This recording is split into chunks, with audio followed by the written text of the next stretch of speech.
Rust is a really tough game, especially for beginners. And let's face it, it can be difficult even for experienced players. But this guide should tell you all you need to know when getting started. We're gonna cover all necessary game features, such as gathering loot, crafting, building, fighting, roaming monuments, and other essential stuff that you should know as a beginner. Once you understand the basics, the rest will start to fall into place. If you find this video helpful, be sure to hit that like button below and subscribe to the channel, it helps me a lot. With that said, let's move into the game. Choosing the right server can drastically change your first impression of the game, because I'm not sure you want to end up on a Russian or Chinese server with high ping, crazy clans and lots of cheaters. So first, let's pick the right filters. Click on Play Game, scroll down and select the region closest to you for the best ping. Next, select vanilla servers and weekly and bi-weekly wipe schedules. If you are a complete beginner, I recommend starting on a modded solo duo trio server.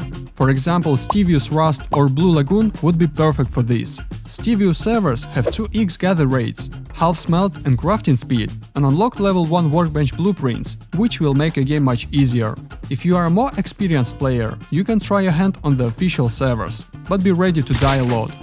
I almost forgot about a very important thing, it's a wipe.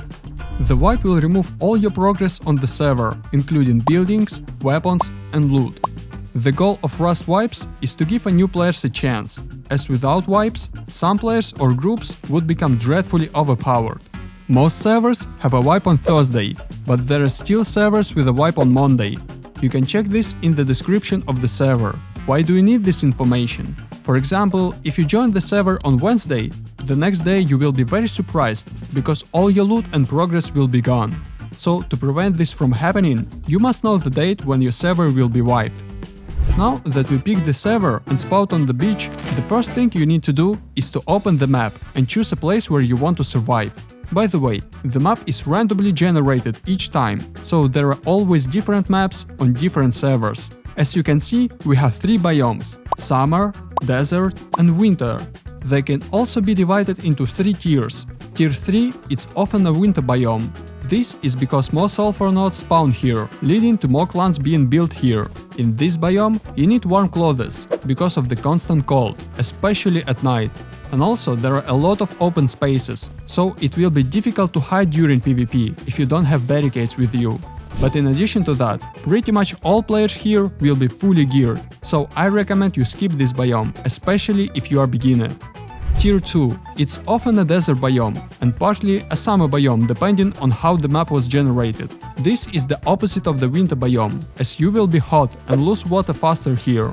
Also, there are much less trees and nodes, which makes survival more difficult here. Because of these factors, there shouldn't be many players here, unless there is a monument nearby. And finally, Tier 1, next to the beach, with low-tier monuments without radiation, such as gas stations, warehouses, fishing villages and junkyards. It usually has the largest concentration of naked and primitive players, which will be perfect for you as a beginner. Here you will find absolutely everything: resources, animals, food, barrels, crates and much more.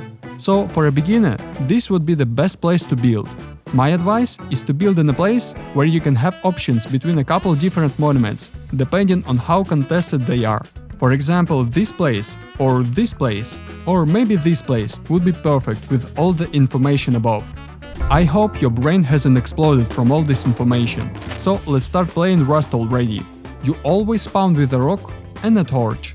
The rock is used to gather resources, and the torch is used to give you light when darkness sets in. Now look around. If there are any bodies lying on the ground, just go and harvest the bodies, and you will get bones from them. Just collect 30 bone fragments and make yourself a bone knife. If there are no bodies nearby, you need to farm 300 wood to craft a spear. Hitting the red X will give you more resources per hit. The same can be said for farming ore. Aim for the shiny part, and it will make farming faster. The reason it's better to have a bone knife than a spear is that you can run around with a knife and still hit your enemies, while a spear is much slower and you can't run around with it, but you can just throw it.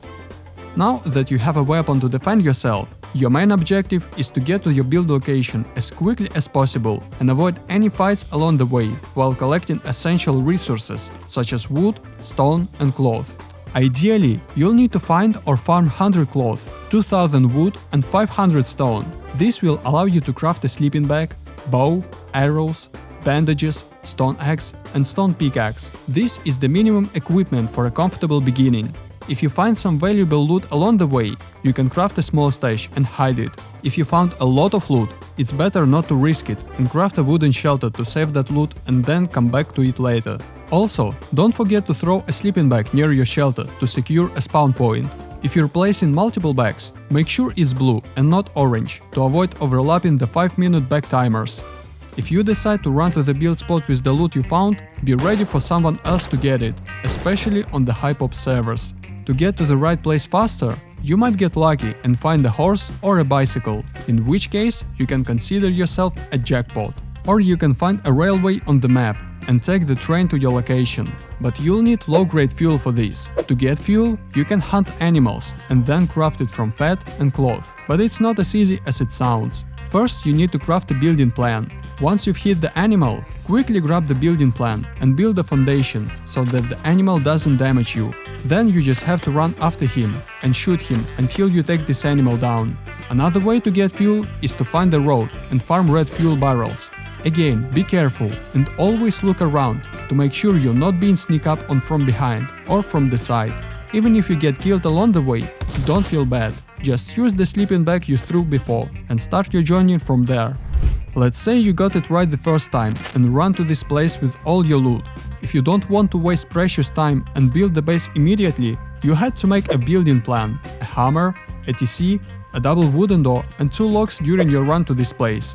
Now you need to find an open area where you can build, ideally with no other bases nearby. Because the worst thing that can happen to you is you get a no-life neighbor who will sit under your door 24/7. As for the base itself, it's best to start with a 1x1 and expand it little by little. In this case, you don't risk building something wrong or losing resources while farming to build a huge base. The most important thing you need to know is to place the TC as close to the walls as possible in the corner, so that you can build a shelf next to it. Also, when you expand the base, make an exit on the side where the TC is. In this case, it will be harder to break it. Place a campfire next to your main entrance. If you see your comfort rise above the default 50%, it means someone is directly outside your base, within the comfort radius, camping at your door. Place boxes, furnaces, sleeping bags and other items as close together as possible, to avoid wasting space inside the base. By the way, I have a whole playlist on my channel, with all kinds of bases and full guides on how to build them. So you can pick any base you like and build it as you play. Once you've built your base, you'll need scrap, components, metal and other things to craft a workbench, guns, tools, clothes and other helpful stuff. And the best way to do that is to farm the road and monuments. By the way, all the monuments in the game are connected by roads. So if you just run 2-3 monuments and farm the road between them, you can collect a lot of loot. All you have to do is break these barrels and loot the crates next to them. You can find a regular crate with components and other stuff, or a small red crate with weapons, clothes or tools. Now let's talk about monuments, because each one offers different loot opportunities. I'm gonna break them down into 4 categories. Safe zones. These include outpost, ranch, fishing village and bandit camp.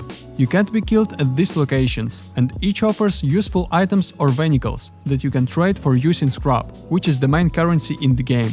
High-tier monuments. This includes launch site, military tunnels, missile silo, oil rigs and underwater labs. You'll probably want to stay away from these monuments, at least for now, as there are a lot of heavily equipped players here. These monuments contain high-level loot and elite crates, as well as bots that protect this loot. Mid-tier monuments.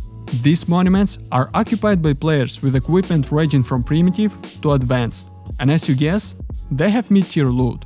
The most popular ones are train yard, power plant, airfield, water treatment plant, rat town, sewer branch, dome and satellite dish. And finally, low-tier monuments. Here you'll find a lot of nakeds and primitive players, so you need to be careful here. But these are ideal monuments because there is no radiation and you can find a recycle here. They include supermarkets, gas stations, harbors, lighthouses, junkyards, mining outposts and others. It's best to farm components in mid-tier monuments, because there's less chance to run into the heavily equipped players, and there are no campers with double barrels, because of radiation. Next, all you have to do is to place a workbench and start researching everything you need. At the same time, keep expanding and upgrading your base, first to metal and then to height wall. Craft a second and then a third workbench. Upgrade your weapons and armor, and finally raid other bases. It's called progression, and there's just an infinite number of options on how to do it. Anyway, I have already told you the basics. The rest you have seen 100 times in the videos of your favorite Rust creators. If this video helped you and you learned something new, be sure to hit that like button below and write a comment, so more people can see it. Oh, and by the way, here are 20 essential Rust tips and tricks to improve your game. We'll cover tips for building and PvP, how to get 100% protection against headshots,